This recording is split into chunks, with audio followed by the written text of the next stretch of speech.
नमस्कार दोस्तों, हमारे YouTube channel smart prep with me में आपका स्वागत है। मेरा नाम है विनायक त्रिपाठी। आज की इस वीडियो में हम बात करने हैं जीडीपी के बारे में। अगर आप हमारे चैनल पर नए हैं तो हमारे चैनल को अभी सब्सक्राइब करें और जीडीपी के बारे में एक समझ विकसित करने के लिए इस वीडियो के लास्ट तक बने रहें। तो आइए शुरू करते हैं जीडीपी के बारे में, समझते हैं जीडीपी क्या है। तो जैसा कि हम हेडिंग डालते हैं इसमें, जीडीपी जीडीपी क्या है।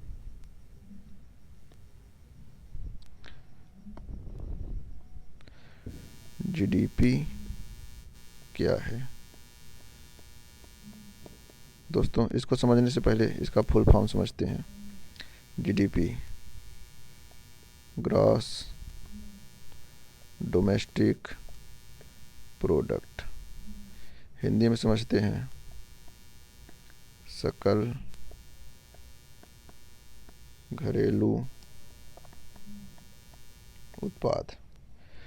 दोस्तों, ये है जीडीपी का full form, gross domestic product English में और हिंदी में सकल घरेलू उत्पाद। आप इन शब्द से ही समझ गए होंगे। दो शब्द इसमें, दो शब्द जैसे ग्रॉस और डोमेस्टिक, इसमें आप समझ सकते हैं ग्रॉस सकल, डोमेस्टिक घरेलू। तो जो इसकी डिफिनीशन है, डिफिनीशन में देखते हैं। इसके डिफिनीशन में देखेंगे दोस्तों कि जीडीपी किसे कहते हैं, या फिर जीडीपी के अंतर्गत कौन कौन शामिल होता है, किसे शामिल किया जाता है, कहाँ प्रोडक्शन होगा तो उसे जीडीपी में शामिल किया जाएगा। तो दोस्तों, इसमें देखेंगे कि जो देश के, इसमें दो फैक्टर इम्पॉर्टेंट हैं। एक तो निवासी द्वारा, जो देश के सामान्य निवासी होते हैं उनके द्वारा, इसको हम सही से लिख देते हैं सामान्य निवासी। एंड सेकंड है कि देश की सीमा के भीतर,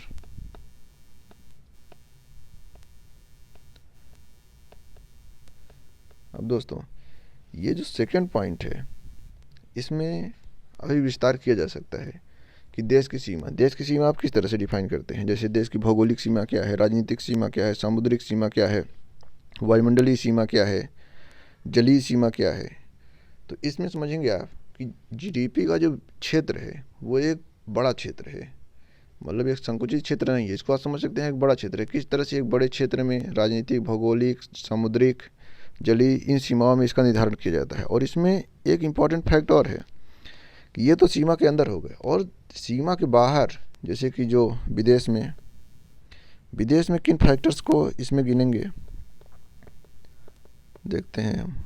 विदेश में दोस्तों जो हमारे दूतावास हैं, दूतावास जिसको एम्बेसी कहते हैं, और जो हमारे सैनिक हवाई अड्डे हैं, जैसे कि भारत ने अपने सैनिक हवाई अड्डे कई देशों में बना रखे हैं या फिर कोऑपरेशन से चला रहे हैं दूसरे देश में, तो उसमें भी जो खर्चा लग रहा है, आय व्यय जो भी चीज़ है, वो भी हम डोमेस्टिक प्रोडक्ट में गिनेंगे, ग्रॉस डोमेस्टिक प्रोडक्ट में।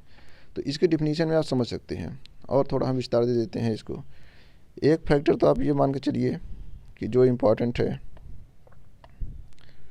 उसमें सामान्य निवासी फर्स्ट, और दूसरा देश की सीमा के भीतर सॉरी। और इसमें देखेंगे आप कि जब देश की सीमा के भीतर दूतावास, सैनिक हवाई अड्डे, ये सब हो गए। अब डिफिनीशन में इसको हम थोड़ा और विस्तार दे देते हैं, देश की सीमा में लिख देते हैं जो अभी हमने बताया आपको। तो इसमें सीमा में भौगोलिक सीमा,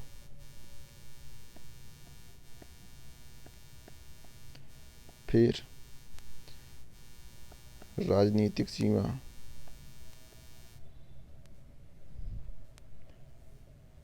भौगोलिक सीमा, राजनीतिक सीमा, सामुद्रिक सीमा,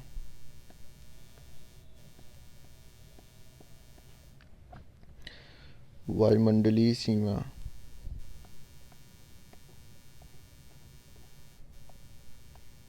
इस तरह से देख सकते हैं। ये हम आपको एक ब्रीफ दिए किस तरह सीमा के बारे में आप समझ सकते हैं। अब दोस्तों, इसमें आप देखेंगे कि ये तो हम डिफिनीशन की बात की है, किस तरह से डिफाइन किया जाता है। अब हम इसमें आपको थोड़ा सा ये बता दें कि जीडीपी के बढ़ने से, घटने से क्या फ़र्क पड़ता है, देश की इकोनॉमी पे क्या फ़र्क पड़ता है। जैसा कि अब हमेशा देखते हैं विवादों में बना रहता है, जीडीपी बढ़ रही, जीडीपी घट रही है, इतना ज़्यादा विवाद का मुद्दा बना रहता है। हर कोई इससे बात करता रहता है। आप भी कभी न कभी सुने होंगे, कभी न कभी समझे होंगे, न्यूज़ चैनल, टीवी चैनल, इन सब में आप देखे ही होंगे जीडीपी बहुत ज़्यादा चर्चा रहती है। और इस तरह जब कोरोना वेव आई, कोरोना की सेकेंड वेव आई, फर्स्ट वेव आई, तो इसमें देखिए जीडीपी कैसे कम ज़्यादा हुई। एक और ऐसी सब कंडीशन आई कि जीडीपी माइनस में भी चली गई। तो ये भी हम देखेंगे किस तरह से जीडीपी को कैलकुलेट किया जाता है, क्या होता है। लेकिन ये वीडियो का पार्ट 1 है। यहाँ हम आपको एक ब्रीफ देंगे, इसको हम सेकंड पार्ट बनाएंगे जहाँ हम आपको कैलकुलेशन करना और जीडीपी की जितनी भी तकनीकी चीज़ें हैं उनके बारे में समझेंगे। तो यहाँ हम एक ब्रीफ देंगे और आगे देखते हैं इसमें हम। दोस्तों, एक फैक्टर है जिसमें आप देखेंगे कि आर्थिक समृद्धि और आर्थिक विकास, आर्थिक समृद्धि और आर्थिक विकास, इसको इंग्लिश में economic growth and economic development. अब देखेंगे कि जो इसको हम आपको वेन डायग्राम से बता देते हैं इस तरह से। आप देखेंगे कि एक सर्किल ये है, सेकंड सर्किल ये है। इसमें देखेंगे जो ये वाला सर्किल है ये आर्थिक विकास का है और ये जो है ये आर्थिक समृद्धि का है। तो इस डायग्राम से यह समझ सकते हैं कि आर्थिक समृद्धि, आर्थिक विकास, आर्थिक समृद्धि की अपेक्षा विस्तृत अवधारणा है, व्यापक अवधारणा है। अब कई बार क्या होता है कि जीडीपी जब बढ़ती है तो आर्थिक समृद्धि होती जाती है, लेकिन ये निश्चित नहीं है कि यहाँ आर्थिक विकास भी होगा। हम यहाँ थोड़ा समझते हैं कि आर्थिक समृद्धि कैसे बढ़ती है। जैसे कि जीडीपी हम देखेंगे कि देश में उद्योग धंधे लग रहे हैं, इन्वेस्टमेंट हो रहा है, या फिर लोगों में रोजगार में वृद्धि हो रही है, तमाम चीज़ हो रही है। तो क्या होगा कि इसमें आर्थिक समृद्धि हो रही है। आर्थिक समृद्धि को आप 2-3 क्राइटेरिया है जिस पे आप चेक कर सकते हैं। जैसे कि आर्थिक समृद्धि जीडीपी में ग्रोथ होगी, इसको हम यहाँ से एरो दे के लिखते हैं। इसमें देखेंगे कि जीडीपी में ग्रोथ होगी, नेशनल इनकम में ग्रोथ होगी। उसके बाद हम देखेंगे पर कैपिटा इनकम में ग्रोथ होगी। पर कैपिटा इनकम है प्रति व्यक्ति आय। प्रति व्यक्ति आय कैसे निकाली जाती है इसको हम आपको बता देते हैं। प्रति व्यक्ति आय अभी हम आपको यहाँ ऐसे ऊपर ही बता देंगे। जब हम अगर इसका पार्ट 2 बनाएंगे तो आपको अच्छे समझाएंगे। प्रति व्यक्ति आय में दोस्तों क्या है कि जो टोटल जीडीपी है उसको देश की जनसंख्या से डिवाइड कर देते हैं, भाग दे देते हैं, तो प्रति व्यक्ति आय निकल के आती है। तो आर्थिक समृद्धि होने से तो इन चीज़ों में वृद्धि हो सकती है जो आप देख रहे हैं, लेकिन ये निश्चित नहीं है कि आर्थिक विकास भी होगा। क्यों? क्योंकि इसमें आप देखेंगे कि जैसे जैसे मान लीजिए उद्योग धंधे लग रहे हैं तो जो अमीर है अमीर होता चला गया, लेकिन आर्थिक विकास की जो अवधारणा है उसको हम आपको यहाँ समझाते हैं। आर्थिक विकास की अवधारणा क्या है? आर्थिक विकास की अवधारणा में देखेंगे इसमें जैसे कुपोषण ये कम हुआ कि नहीं हुआ, बेरोजगारी कम हुई कि नहीं हुई,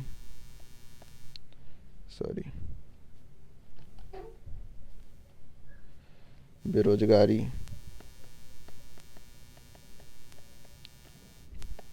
इसके बाद देखेंगे निरक्षरता मतलब साक्षरता में वृद्धि हुई कि नहीं हुई, साक्षरता में वृद्धि हुई कि नहीं हुई।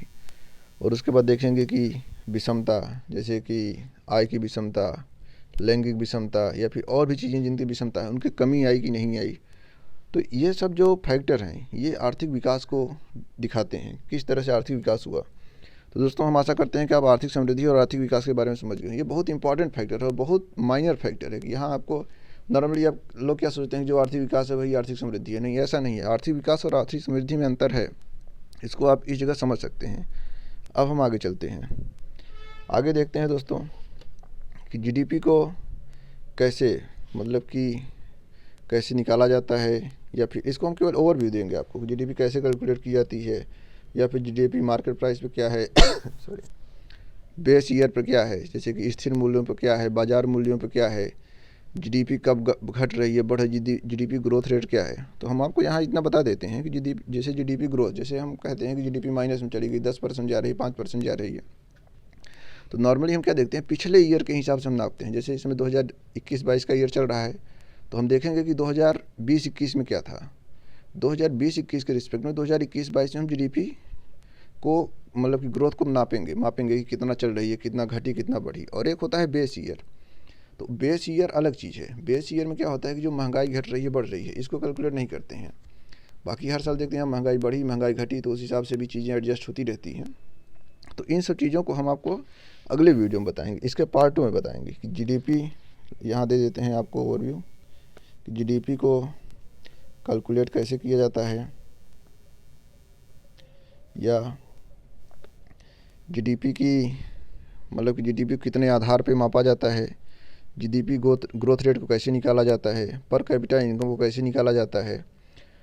और इस आगे के पार्ट में हम ये भी बात करेंगे कि नेशनल इनकम क्या है, जीडीपी, नेशनल इनकम, ये सब एक दूसरे से रिलेटेड हैं। मूल्यह्रास क्या है, इन सब के बारे में हम अगले वीडियो में चर्चा करेंगे। तो आप अगर हमारे चैनल पर नए हैं तो हमारे चैनल को सब्सक्राइब करें। अगर आपको वीडियो अच्छा लगा हो तो इस वीडियो को लाइक करें, और जाते जाते बेल आइकन, घंटी की बटन को जरूर दबाएं, जिससे हम जब इसका पार्ट 2 ले आएँ तो आपको तुरंत नोटिफिकेशन मिले।